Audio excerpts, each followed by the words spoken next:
Hello friends, मैं cash आलम सामर्थ IAS के इस प्लेटफॉर्म पे आप सबका स्वागत करता हूं। मैं आप लोगों को बताऊं कि मैं पिछले 12-13 वर्षों से सिविल सर्विसेज एग्जामिनेशन की तैयारी कराते आ रहा हूं और अब मैं इस सामर्थ आईएएस पे भी मैं आप लोगों को गाइड करूंगा। इस सामर्थ आईएएस प्लेटफॉर्म के संस्थापक डॉक्टर एसएल सर हमारे बहुत अच्छे मित्र हैं और बहुत ही ज़्यादा डेडिकेटेड हैं आप लोगों के लिए, और ये उन्हीं की प्लान है कि एक बहुत बेहतरीन तरीके से कोर्स को डिजाइन किया जाए ताकि दूर दराज में बैठे बच्चे जो ऑफलाइन में नहीं आ सकते वो ऑनलाइन का बेहतर तरीके से फायदा उठा सके। मैं इस मंच से आप लोगों को इंडियन हिस्ट्री पढ़ाऊंगा, ठीक? तो थोड़ा सा जान लीजिए कि भारतीय इतिहास को हम लोग किस तरह से पढ़ेंगे, क्योंकि जब रेगुलर क्लासेस होंगी तो वो तो बात होगी ही। मैं एक थोड़ा सा व्यू देना चाहता हूं कि अगर हम इंडियन हिस्ट्री की बात करें, इंडियन हिस्ट्री की बात करें और उसमें भी अगर हम प्रीलिम्स की बात करें यानी पीटी एग्जाम की बात करें, तो हमारे इस लेक्चर से यानी सामर्थ आईएएस के जो मैं लेक्चर आपको प्रोवाइड कराऊंगा इस पे, उस लेक्चर के माध्यम से क्या क्या आप कर सकते हैं। अगर हम आईएएस की बात करें, यूपीएससी की बात करें, तो इस एग्जाम में अप्रोक्स मानकर चलिए कि 15 क्वेश्चन आपके प्रीलिम्स में पूछे जाते हैं। वो कभी 12 भी हो जाता है, कभी 13 भी हो जाता है, ठीक, कभी 15 हो जाता है। तो 15 क्वेश्चन सीधे सीधे आपको मिलेंगे। और अगर हम उत्तर प्रदेश यूपी पीसीएस की बात अगर मैं करूं, तो यहां से लगभग 25 से 27 क्वेश्चन हर साल आपको इंडियन हिस्ट्री से होते हैं। अगर मैं बिहार की बात करूं, अगर बीपीएससी की मैं बात करूं, तो यहां से 35 से लेकर 40 क्वेश्चन आपको सीधे सीधे हिस्ट्री से आते हैं। तो इस लेक्चर के माध्यम से आप तीनों एग्जाम को, और भी एग्जाम आप दे सकते हैं, लेकिन ये तीनों जरा मेजर थोड़ा सा है, खूब ज्यादा हमेशा लगातार हो रहा है और बच्चे भी इसमें ज्यादा बैठते हैं, इसलिए मैं ये तीनों के बारे में बता रहा हूं कि यहां से इतने क्वेश्चंस इंडियन हिस्ट्री से आप कर सकते हैं। ठीक, हमारा एक तरीका होगा पढ़ाने का आपको। जब मैं इंडियन हिस्ट्री पढ़ाऊंगा तो देखो, कुछ लोग क्या करते हैं, आप देखोगे लेक्चर देखोगे कि हिस्ट्री का मतलब क्या होता है कि राजा रानी की कहानी, और वो लोग क्या करते हैं कि शासकों का नाम लेते हैं और शासक ने क्या क्या किया बस यही करके खत्म कर देते हैं। चलो, इससे एसएससी और वनडे के एग्जाम में तो क्वेश्चन बन जाते हैं, लेकिन अगर यूपी पीसीएस की बात करूं, बिहार की बात करूं या आईएएस की बात करूं, तो सिर्फ ये पॉलिटिकल हिस्ट्री से क्वेश्चन आजकल सिविल सर्विसेज में आते नहीं है। वहां आपको कल्चरल हिस्ट्री देखना होगा, वहां आपको इकोनॉमिकल हिस्ट्री देखना होगा, वहां आपको रिलीजियस हिस्ट्री देखना होगा। तो उस पर जब तक आप फोकस नहीं करोगे ना, तब तक आपसे नहीं बनेगा। मैं आप लोगों को क्या पढ़ाऊंगा यहाँ पे, सबसे पहले मैं पॉलिटिकल तो बताऊंगा ही। पॉलिटिकल कहने का मतलब कि अगर जैसे हम सपोज डेट की मौर्य काल पढ़ा रहे हैं, तो मौर्य काल के जितने प्रमुख शासक हैं उनके बारे में हम आपको डिटेल देंगे ही कि चंद्रगुप्त मौर्य ने क्या किया, अशोक ने क्या किया, बिंदुसार ने क्या किया। इन सब का डिटेल देने के बाद, क्योंकि इससे सिर्फ काम नहीं चलेगा, इससे आपको एक इंटरेस्ट पैदा होगा कि हाँ, ये शासक ने ऐसा किया, अच्छा ऐसा हुआ था क्या, मजा आएगा इसमें, ठीक। और आमतौर पर टीचर यही पढ़ाकर छोड़ देते हैं, इसीलिए आईएएस के एग्जाम में क्वेश्चन बन नहीं पाता। तो ये तो करेंगे ही, इसके अलावा हम आपको अलग से करेंगे। जैसे मौर्यों के अगर हम बारे में देखें तो उनका सोशल हिस्ट्री, सामाजिक इतिहास, सामाजिक इतिहास पर पूरा डिटेल चर्चा किया जाएगा कि क्या चेंजेज हुआ, मौर्यों से पहले क्या स्थिति थी और मौर्यों के समय में क्या स्थिति हुई, और फिर आगे उसको हम चेंजेज, यानी अगर एक दूसरे से करेक्ट न करेंगे तो फिर क्वेश्चन आईएएस के बनने वाले बिल्कुल नहीं है। तो सोशल हिस्ट्री हम पढ़ाएंगे। सोशल हिस्ट्री के बाद में इकोनॉमिक हिस्ट्री। अब जानते हैं इसके बिना तो काम ही नहीं चलेगा। जैसे राज सर कहते भी हैं कि बिना अर्थव्यवस्था के कुछ नहीं हो सकता, वो बिल्कुल सही कहते हैं। जब से इस धरती पर जीवन है ना, तब से इकोनॉमी है, खाली रूप बदलता है। कभी बार्टर सिस्टम था, कभी मनी सिस्टम है ना, लेकिन है जरूर। खैर, तो इकोनॉमी जब तक नहीं समझेंगे तब तक पता नहीं चलेगा। यही वो चीज है ना जो बताएगा कि मौर्य मजबूत थे कि कमजोर थे। बात समझ रहे हैं ना? तो इस पे तो फोकस करना ही है, इसको बिना तो काम ही नहीं चलेगा। इकोनॉमी के बाद में हम थोड़ा सा रिलीजियस पे देखेंगे, यहां से बहुत ज्यादा क्वेश्चन नहीं आता, लेकिन फिर भी रिलीजियस हिस्ट्री की बात करेंगे। और लास्ट में हम लोग एक देखेंगे कला, मौर्यों की कला। आजकल आईएएस में आप देखोगे तो सर्वाधिक क्वेश्चन यहीं से बनता है, ठीक बात है।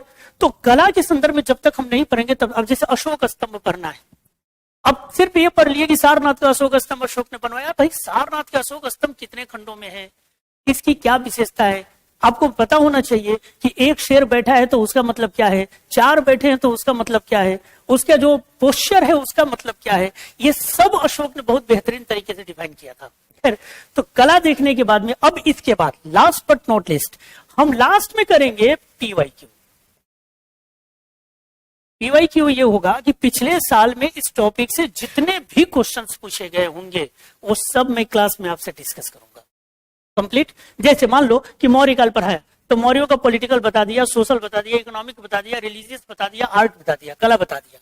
फिर इसके बाद में अब तक आईएएस में, उत्तर प्रदेश, बिहार में, पीसीएस में मौर्यों से जितने क्वेश्चंस आए हैं वो सारे क्वेश्चंस को मैं यहाँ डिस्कस करूंगा। क्लियर बात? अब इतना करने के बाद में आप ही जरा सोचो कि कुछ बचने की संभावना है? बिल्कुल नहीं बचेगा, और सारे के सारे क्वेश्चंस आपको आसानी से यहाँ आएंगे।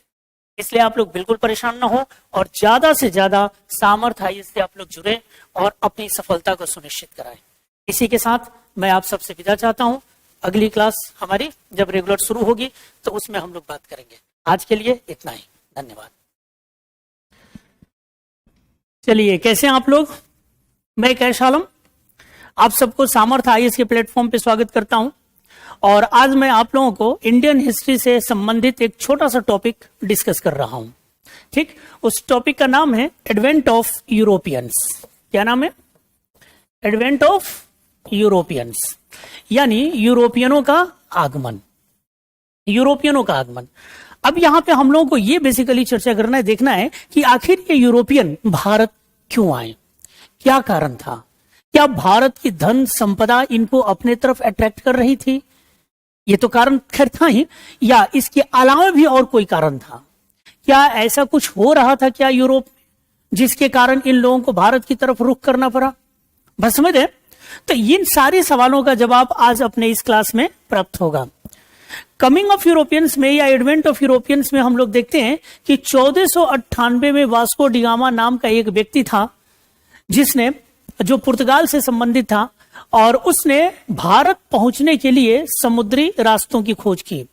याद रखिएगा, कई बार गाइड वाइड में मिलता है कि उसने भारत की खोज की, तो ये मत समझ जाइएगा कि भारत की खोज की इसका मतलब कि भारत खो गया था कहीं। बिल्कुल नहीं, भारत जहां था वही है आज भी, उस समय भी। ठीक है, बस उसने क्या किया कि भारत पहुंचने के लिए समुद्री मार्गों की खोज की। अब प्रश्न उठता है कि 1498 में समुद्री मार्गों की खोज की तो ऐसा क्या हो गया था कि इन्हें समुद्री मार्गों से आना पड़ा था, है ना?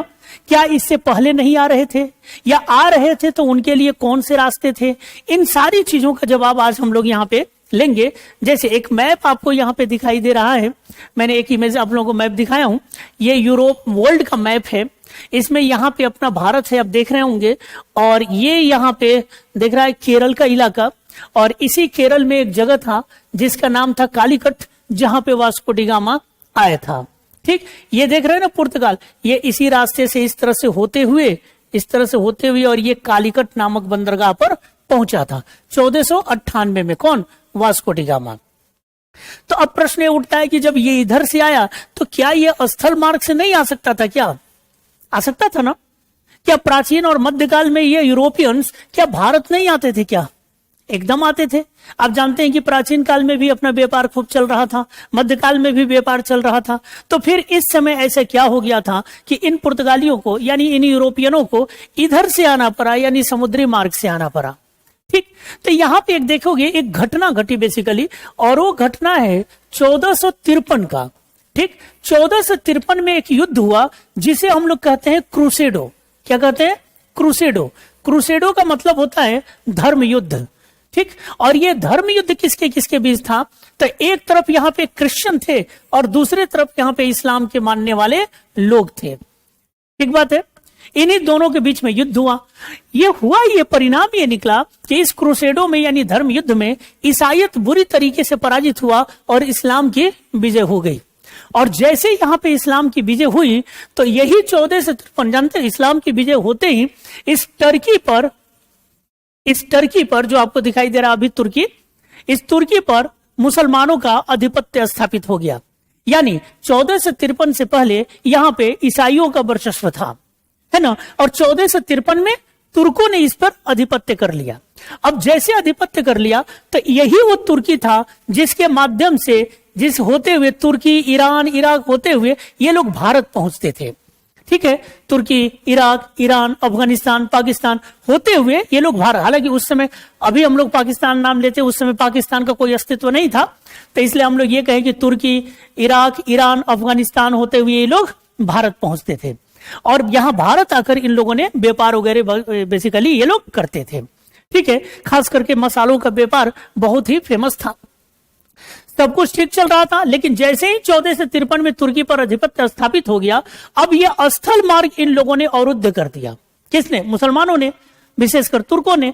और इन्होंने ये कहा कि ऐसा नहीं कि मैं आपको भारत नहीं जाने दूंगा, एकदम जाने दूंगा, लेकिन उसके लिए आपको एक कर देना होगा, चुंगी देना होगा।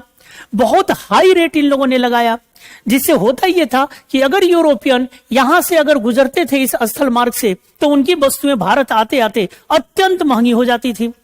ठीक, या फिर यहां से भारत से कोई वस्तु लेकर गएंगे तो इतना ज्यादा यहां पे टैक्सेशन होगा कि इनकी वस्तुएं यूरोप जाकर महंगी हो जाती थी। ठीक बात है। यानी कुल मिला जुलाकर इन तुर्कों ने यूरोपियनों को भारत से व्यापार करने के लिए एक तरह से रोकने का पूरा प्रयास किया। ठीक बात है। लेकिन आप जानते हैं कि यूरोपियनों मानने वाले कहां थे। जब एक रास्ता यहां पे अवरुद्ध हो गया, फिर भी इन्हें भारत पहुंचना था, तो अब भारत पहुंचने के लिए इनके पास में इस जल मार्ग के अलावा दूसरा कोई विकल्प नहीं था। इसलिए हम देखते हैं कि यहां पे खास करके स्पेन और पुर्तगाल, इन्हीं लोगों ने पहले शुरुआत किया था। पुर्तगाल के शासकों ने अपने नाविकों को बड़ा प्रोत्साहित किया और इसी क्रम में हम देखते हैं 1498 में वास्को डी गामा पहुंचता है, इस समुद्री मार्गों का अनुसरण करते हुए केरल के एक बंदरगाह जिसका नाम था कालीकट। 1498 में कालीकट नामक स्थान पर यह पहुंचा और इसके बाद में यूरोपियनों की तो एक तरह से एकदम झरी लग गई। पुर्तगालियों के बाद में डच इनके पीछे पीछे आ गए, फिर इनके बाद में अंग्रेज आ गए, फिर इनके बाद में डेनिस आ गए, फिर इनके बाद में फ्रांसीसी आ गए। यानी सब एक के बाद एक यहां पे आना शुरू कर दिए और सबका उद्देश्य क्या था? भारत से व्यापार करना। बात क्लियर है? और भारत से व्यापार करना, खूब मुनाफा यहां पे कमाना। क्लियर है? अब यहां पे देखो, तो एक तो ये मैप के माध्यम से आप लोगों को मैंने बताने का प्रयास किया कि किस प्रकार से यहां पे स्थल मार्ग अवरुद्ध हुआ, इसलिए यहां पे जल मार्ग की तरफ से ये लोग आना शुरू किए। क्लियर है? आगे देखिए, अब हम लोग इसमें जरा ये देख ले कि वहां पे क्या ऐसी घटनाएं घटी, ऐसी कौन सी परिस्थितियों का निर्माण हुआ जिसके कारण यूरोपियन भारत की तरफ मूव किए। ठीक, तो अभी हमने आपको बताया था कि 1453 में क्या हुआ था? 1453 में कॉन्स्टेंटिनोपल का, यानी फॉल ऑफ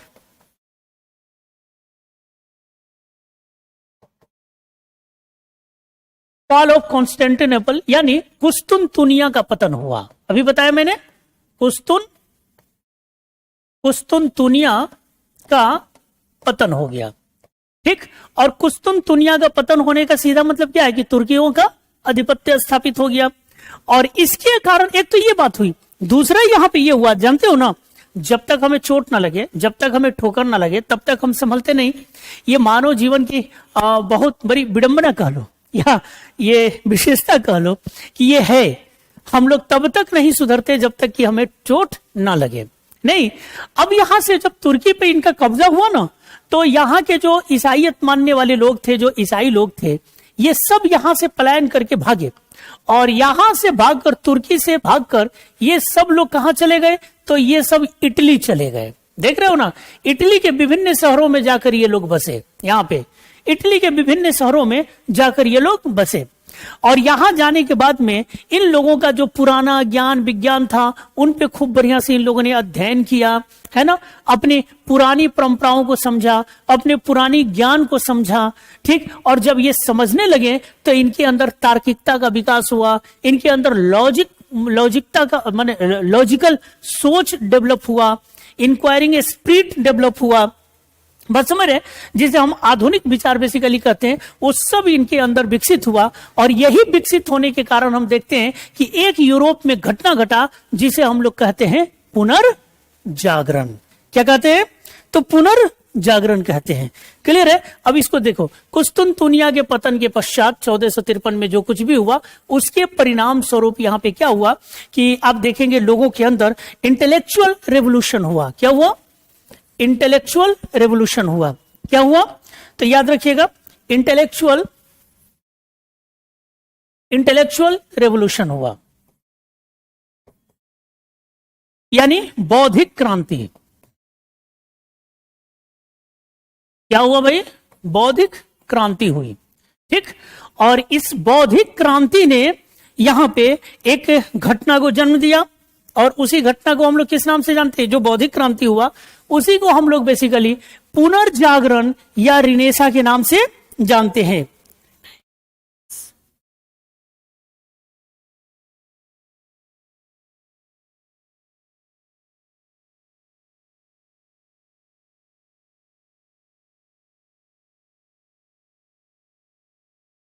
है ना? क्या हुआ भाई? तो पुनर्जागरण हुआ, यानी रिनेसा हुआ। नाम सुने होगे रिनेसा। तो रिनेसा या पुनर्जागरण हुआ, और इस पुनर्जागरण ने मानव में एक नया दृष्टिकोण को जन्म दिया। इस पुनर्जागरण ने एक नया दृष्टिकोण का जन्म दिया।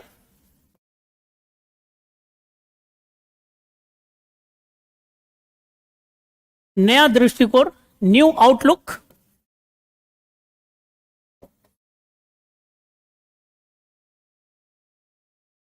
नया दृष्टिकोण, क्लियर है? नया दृष्टिकोण कहां चला गया? न्यू आउटलुक, एक नया दृष्टिकोण का जन्म दिया। और यह नया दृष्टिकोण क्या? असल में देखो, जानते हो क्यों नया इसको कहा जाता है? क्योंकि इस घटना से पहले यूरोप में आप देखोगे तो मानव जीवन के तमाम पक्षों पर इन पोप चर्चों का वर्चस्व स्थापित था। ये पोप बेसिकली ये कहा करता था कि जिसके ऊपर मेरा आशीर्वाद है वो कभी हार नहीं सकता। ठीक है, एक बड़ा इंटरेस्टिंग बात ये पोप कहा करता था, यूरोपियनों से यानी ईसाइयों से पूछता था कि सुनो, तुम्हें स्वर्ग चाहिए? तो बताओ कौन नहीं चाहेगा कि स्वर्ग चाहिए? बोला कि हाँ हाँ बिल्कुल बिल्कुल स्वर्ग चाहिए। तो कहता था कि तुम मेरे पास आओ, धन दौलत लेकर आओ, धन दौलत संपत्ति लेकर आओ, मुझे दो, मैं तुझे एक प्रमाण पत्र दूंगा जिसमें मेरा हस्ताक्षर होगा, समझ रहे हो, और मेरे चर्च का मुहर होगा। जब तुम मरना तो इसे अपने ताबूत में रख कर ले जाना, और ताबूत में रखकर यहां से ले जाओगे तो ये वहां पे जब मरोगे और ताबूत में रखकर ले जाओगे, वहां ईश्वर को तुम दिखाना, तुझे स्वर्ग प्राप्त हो जाएगा। मत समझ रहे हो? अब समझ रहे हो ना कि कितना ज्यादा अंधविश्वास चल रहा था? नहीं, भयानक अंधविश्वास चल रहा था यहां पे। यानी आप ये कह सकते हैं कि यह व्यक्ति यानी ये पोप यानी ये चर्च यहां धरती पर बैठकर स्वर्ग का रिजर्वेशन कर रहा था? नहीं, ऐसा यहां पे स्थिति थी। लेकिन जैसे 1453 में क्रूसेडो हुआ और ईसाइयत की इसमें पराजय हुई, इस पराजय ने इन तमाम अंध जो पट्टी बंधी हुई थी आंखों पे, इन पट्टियों को खोल दिया। बस समझ रहे हो ना? इन पट्टियों को खोल दिया, और अब ईसाइयों को ऐसे लगने लगा कि भाई जितनी बातें ये पोप कहता है या जो भी बातें ये कहता है वो सभी के सभी बातें सत्य हो, ऐसा कहना मुश्किल है।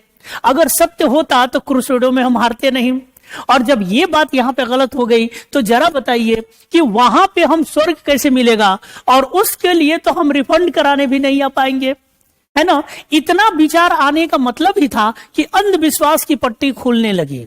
और तब ईसाइयों ने यह सोचा कि नहीं, अब हम सिर्फ उतना ही बात मानेंगे जितना कि मानव जीवन के लिए आवश्यक होगा। पोप की, चर्च की, धर्म की ऐसी कोई बात जो हमारे मानव डेवलपमेंट में बाधा उत्पन्न करेगा, उसे हम लोग स्वीकार नहीं करेंगे। और ये विचार आना ही बेसिकली इसी को हम लोग पुनर्जागरण के नाम से जानते हैं, यानी रिनेसा के नाम से जानते हैं। तो इस रिनेसा ने, इस पुनर्जागरण ने मानव को एक नया दृष्टिकोण दिया। बस में रहना। और ये नया दृष्टिकोण क्या हुआ? खोजों का युग हुआ, है ना? डिस्कवरीज वगैरह खूब होंगे, क्योंकि इससे पहले मानव कुछ खोज ही नहीं करता था। क्यों नहीं करता था? आप देखना बहुत कम, ना के बराबर मिलेगा। लेकिन इस घटना के बाद में आप देखना कि बड़ी संख्या में खोज हुए। इसी कारण हम लोग 15वीं 16वीं सदी को खोजों का युग कहते हैं।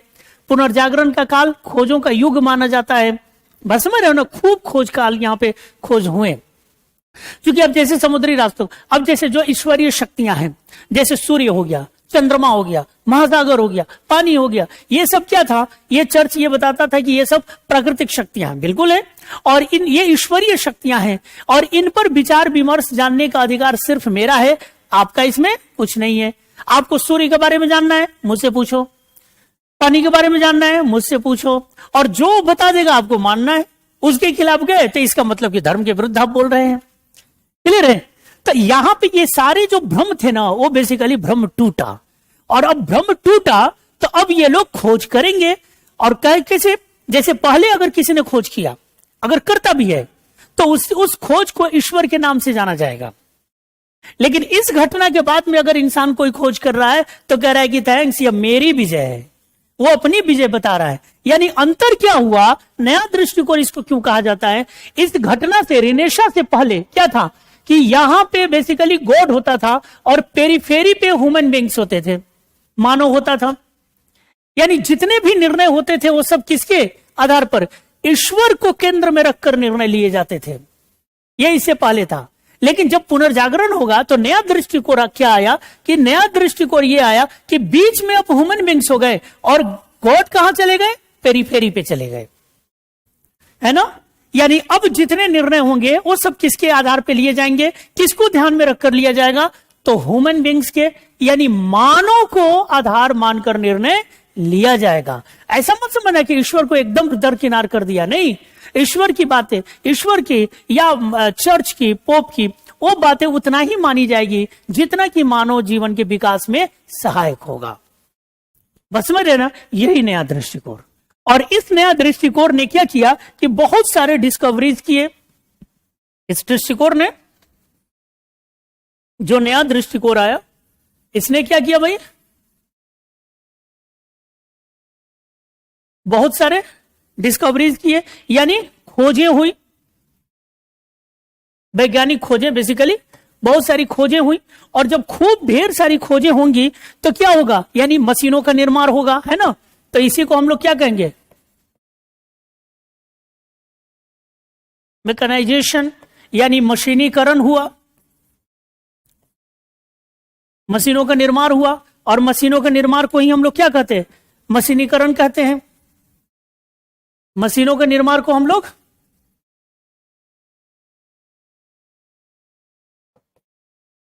मशीनीकरण कहते हैं। और जब खूब सारे मशीन बनेंगे, है ना, मशीनीकरण होगा, तो इसका प्रयोग भी तो होगा। तो इसी मशीनीकरण का जब खूब ज्यादा निर्माण हुआ या काफी बढ़ा, तो इससे क्या हो गया? इंडस्ट्रियलाइजेशन शुरू हुआ।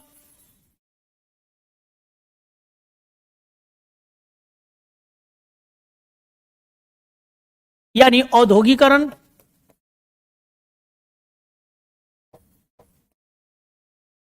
क्या हुआ? औद्योगिकरण हुआ यहां पे। अरे कहां चला गया? औद्योगिकरण हुआ।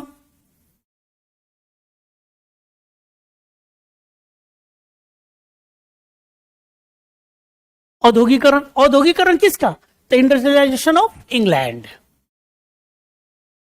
यानी इंग्लैंड का औद्योगिकरण हुआ। खूब उद्योग वगैरह यहां पे स्थापित हुए। और आप देखोगे कि ये घटना कब की? बेसिकली तो 1750 के दशक से शुरुआत हुआ और ये 1813 तक औद्योगिकरण चला। कहां पे? ब्रिटेन में। ठीक बात है। और जब खूब औद्योगिकरण जब यहां पे होगा तो इस औद्योगिकरण ने किस चीज को बढ़ावा दिया? तो आप देखेंगे द ह्यूज, इससे क्या हुआ? Required of huge amount of wealth, market,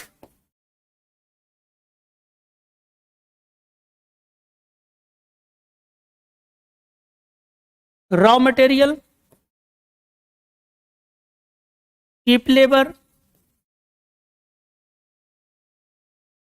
यानी धन की जरूरत हुई, बाजार की जरूरत हुई,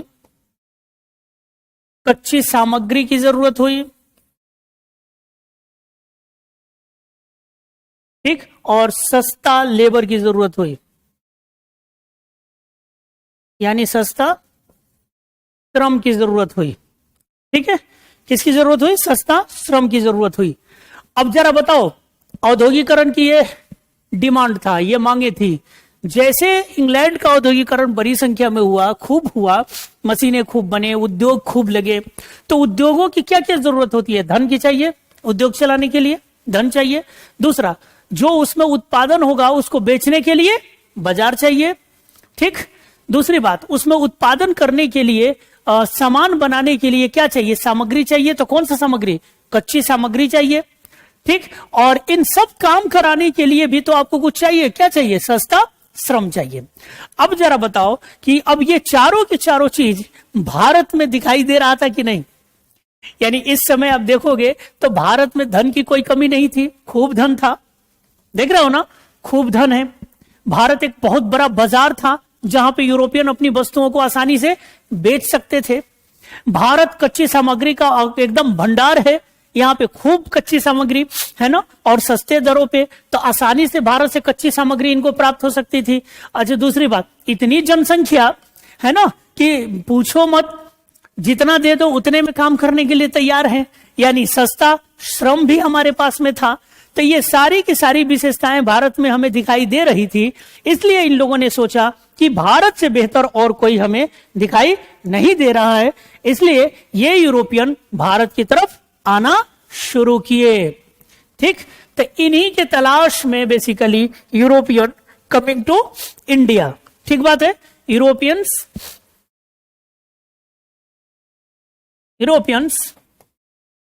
started coming to इंडिया, यानी यूरोपियन भारत आना शुरू किए। ठीक है, ये लोग भारत आना शुरू कर दिए। यहां तक कोई क्लियर? यहां तक कोई डाउट? क्लियर है कि इसी कारण हम देखते हैं कि यूरोपियन भारत आना शुरू कर दिए। और जब ये भारत यहां पे आएंगे तो अब फिर ये लोग का क्रम आप लोगों से पूछा जाता है कि वो क्या क्रम रहा, बेसिकली कैसे ये लोग आए, है ना।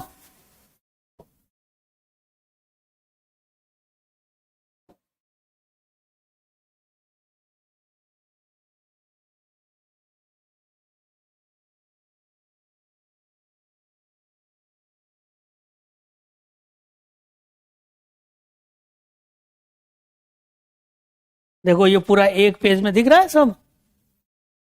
ठीक, एक बार फिर मैं आप लोगों को रिपीट कर दूं कि 1453 में क्या हुआ? फॉल ऑफ ये कुस्तुनतुनिया का पतन हुआ, और जैसे कुस्तुनतुनिया का पतन हुआ तो यूरोपियनों में, यानी विशेषकर ये सब यहां से जो ईसाइयत थे, तुर्की से भागकर इटली चले गए।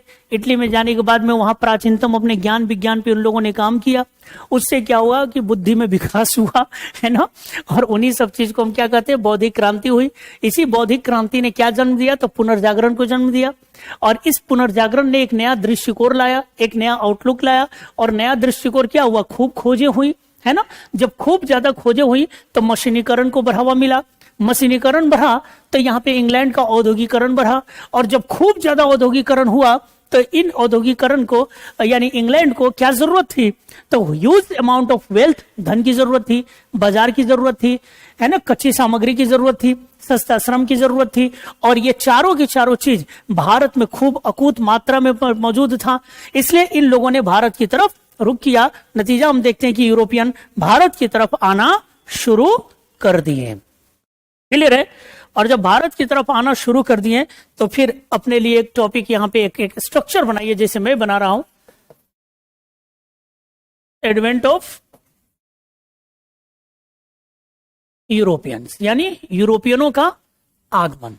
यूरोपियनों के आगमन में आप देखो कि सबसे पहले जो भारत आए, है ना, वो कौन थे? तो पुर्तगीज, है ना, यानी पुर्तगाली। सबसे पहले भारत आने वाले कौन थे? पुर्तगाली थे। इसके बाद में कौन आए भाई? तो इसके बाद में आए डच। डच लोग भारत आए। डचों के बाद कौन आए?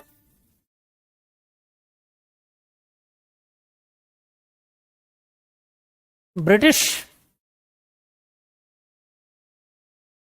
यानी अंग्रेज।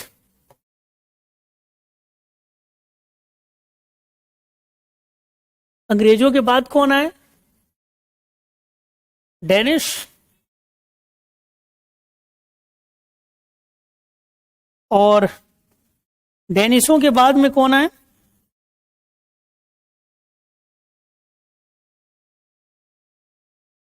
फ्रेंच, यानी फ्रांसीसी, है ना, यानी फ्रांसीसी। क्लियर है? अब इनका एक क्रम बनता है, ये इसी क्रम में आप लोग एकदम याद रखिएगा, इनका आने का ये क्रम है। और जब ये लोग आएंगे तो निश्चित रूप से कहीं ना कहीं अपनी ये लोग बस्तियां स्थापित करेंगे या अपने फैक्ट्री स्थापित करेंगे, यानी उसको सिंपल शब्दों में मैं कहूं तो आप हेडक्वार्टर कहिए, है ना, कि ये लोग क्या स्थापित करेंगे? अपना हेडक्वार्टर स्थापित करेंगे। तो जैसे पुर्तगाली भारत आए तो 1503 में इन लोगों ने कोचीन में अपनी बस्ती स्थापित की, जो कहां पे था? तो केरला में। कोचीन में इन्होंने अपनी बस्ती स्थापित की जो केरला में था। डच यहां पे आए, डचों ने 1605 में मसूलीपट्टनम,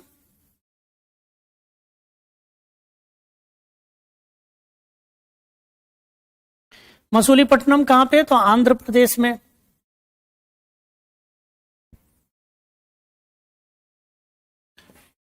अंग्रेजों की बात करें तो 1608 सूरत,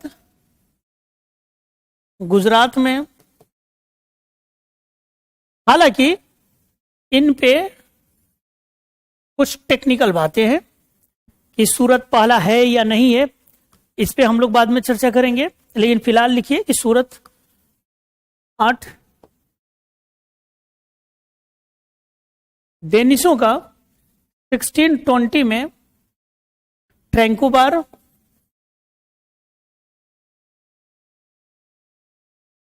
ट्रैंकोबार,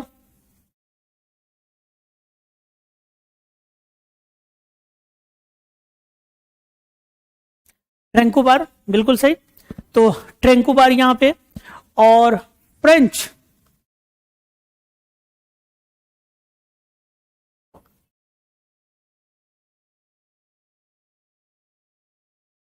फ्रेंच 1667 में सूरत,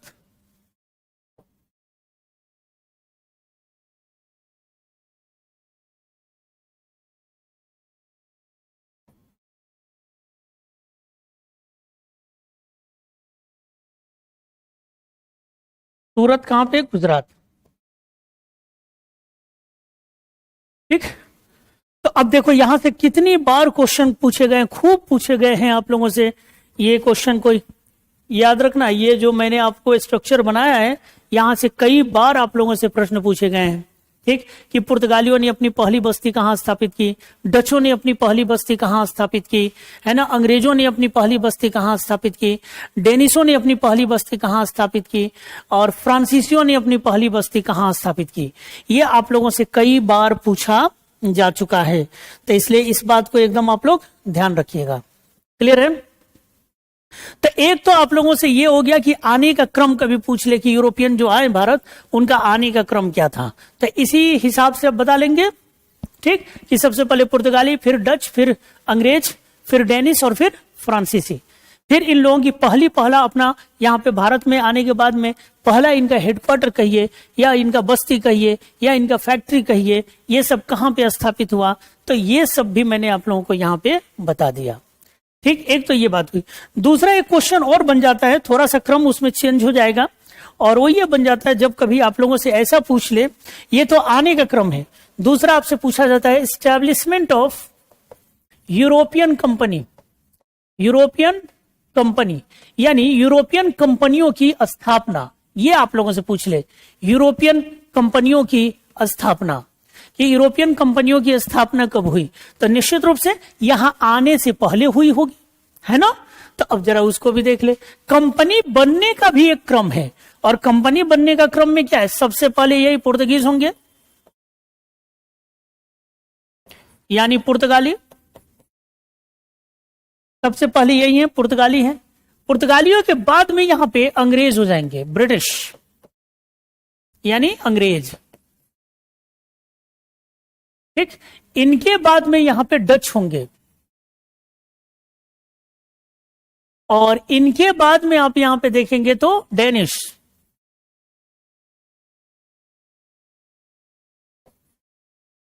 और इनके बाद आप देखेंगे फ्रेंच।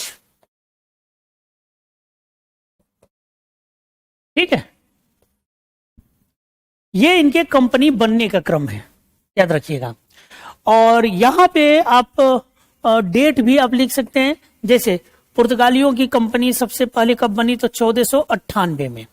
ठीक, इसका नाम क्या दिया गया, तो पुर्तगीज ईस्ट इंडिया कंपनी।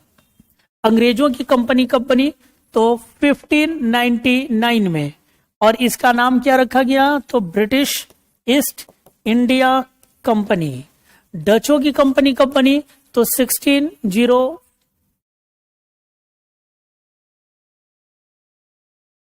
1602, और इनका नाम रखा गया डच ईस्ट इंडिया कंपनी। डेनिशों की कंपनी 1616 में, और नाम रखा गया डेनिश ईस्ट इंडिया कंपनी। फ्रांसीसियों की कंपनी 1664 में, और इसका नाम रखा गया फ्रेंच ईस्ट इंडिया कंपनी। ठीक है, अब यहां पे आप लोग एक बात देख रहे होंगे कि सब में एक कॉमन शब्द यहां पे आपको दिखाई दे रहा है, और कॉमन शब्द क्या है, east India company, east India company, east India company, east India company, east India company, है ना। तो ये ऐसा क्यों है, east India company, east India company, है ना। तो ये चूंकि सब यूरोपियन है, और कहां आ रहे थे, भारत से व्यापार करने के लिए। तो जरा यहां पे देखो, इसी से समझ जाओगे कि पुर्तगाल की वह कंपनी जो पूरब में भारत के साथ व्यापार करेगी। ये बेसिकली सब पूरब में भारत के साथ व्यापार करने के लिए आ रहे थे। सबके सब क्या कर रहे थे, पूरब में भारत के साथ व्यापार करने के लिए ये लोग आ रहे थे। इसी कारण इनके नाम में सब में ईस्ट इंडिया कंपनी लगा रहेगा, और जो जिस देश की ये कंपनी है उसका नाम पहले, तो जैसे पुर्तगाल का तो पुर्तगीज ईस्ट इंडिया कंपनी, अंग्रेजों का तो ब्रिटिश ईस्ट इंडिया कंपनी, है ना, डचों का तो डच ईस्ट इंडिया कंपनी, डेनिशों का तो डेनिश ईस्ट इंडिया कंपनी, फ्रांसीसियों का तो French east India company. Clear है। हालांकि ये कॉमन नेम है, इनके अलावे भी इनका ओरिजिनल नाम अलग है। पुर्तगालियों का जब बना था ये कंपनी तो इस नाम से नहीं था, इनका एक अलग नाम है जो ओरिजिनल नाम है। लेकिन उन सारी नामों की हम लोग चर्चा करेंगे जब हम लोग रेगुलर क्लास में आ जाएंगे। ठीक बात है। अब देखिए, यहां तक मैंने आज आप लोगों को 2 चार्ट बनाकर बताया, जिसमें यूरोपियनों का आने का क्रम अलग है और यूरोपियन कंपनियों की स्थापना का क्रम एकदम अलग है। ठीक है, कब इनकी कंपनी बनी, किस नाम, क्या नाम, इनका कॉमन नाम क्या था, ठीक, फिर ये कब आए भारत में, और यहाँ पे आकर अपनी बस्तियां इन लोगों ने कहाँ पे स्थापित किया, ये सारी बात मैंने आज की क्लास में आप लोगों से डिस्कस किया। इसे हम लोग कमिंग ऑफ यूरोपियंस या एडवेंट ऑफ यूरोपियंस के नाम से इस टॉपिक को जानते हैं। इसे हम लोग आगे बढ़ाएंगे जब अपनी रेगुलर क्लासेस शुरू होंगी। क्लियर है। तो आज के लिए इतना ही रखते हैं। एक बार फिर से मैं आप लोगों को सामर्थ्य आईएएस के इस प्लेटफॉर्म पे स्वागत करता हूं। आप लोग ज्यादा से ज्यादा सामर्थ्य आईएएस संस्थान से जुड़े आप और ऑनलाइन टीचिंग का भरपूर फायदा उठाएं। सामर्थ्य आईएएस के जितनी भी टीम है वो सब अनुभवी है अपने अपने क्षेत्र में। इसके स्वयं डायरेक्टर डॉक्टर एसएल सर 20 वर्षों का अनुभव लगभग उनके पास है और काफी बेहतरीन सुलझे हुए इंसान ही नहीं बल्कि बेहतरीन टीचर भी हैं। क्लियर है। तो आज के लिए इतना ही रखते हैं, फिर मिलेंगे हम लोग। तब तक के लिए जय हिंद, जय भारत।